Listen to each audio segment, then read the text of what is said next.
Inscrite au patrimoine mondial au titre des chemins de Compostelle, l'église d'Aulnay-Saintonge est un des joyaux de l'art roman du Sud-Ouest. Depuis quelques années, sous la conduite de Philippe Villeneuve, architecte en chef des monuments historiques, des travaux ont permis notamment de rendre à toutes les sculptures leur éclat et de restaurer l'édifice. Alors des travaux effectivement d'ampleur, dans le sens où depuis le diagnostic de la structure de l'église, c'est 15 ans de travaux, 15 ans d'intervention sur l'église. Quant à la restauration, c'est 4 tranches de travaux. Les travaux ont commencé par l'extérieur avec le clocher, avec les absidioles ainsi que le chevet extérieur.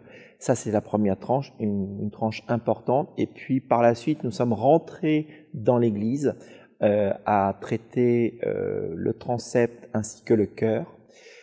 On est ressorti de l'église pour faire la nef extérieure ainsi que le portail ouest, notamment à faire les toitures, à refaire les clochetons et toute la façade. Et là, désormais, pour cette dernière tranche qui a commencé en septembre dernier, c'est l'ensemble de la nef intérieure qui est traitée. C'est ça qui m'importe véritablement, c'est de participer à une œuvre de restauration et de continuité. Ce sont des lieux qui servent pour le culte, ce sont des lieux qui servent pour l'expression culturelle, artistique, et c'est vraiment un très bel écrin, et il faut amener sa touche, et l'homme à sa place, mais avec parcimonie. Chaque fois que je viens là, et très souvent je suis seul, je repars apaisé. Je ne sais pas comment l'expliquer, l'illustrer, mais parce que vous êtes tout petit devant des éléments qui vous dépassent. Voilà. Chacun le vit intérieurement, mais oui, elle est habitée. Le poids de ce vaisseau, moi je fais ça un vaisseau, est très présent et très fort. Ça vous donne de la force. Ça vous donne de la force.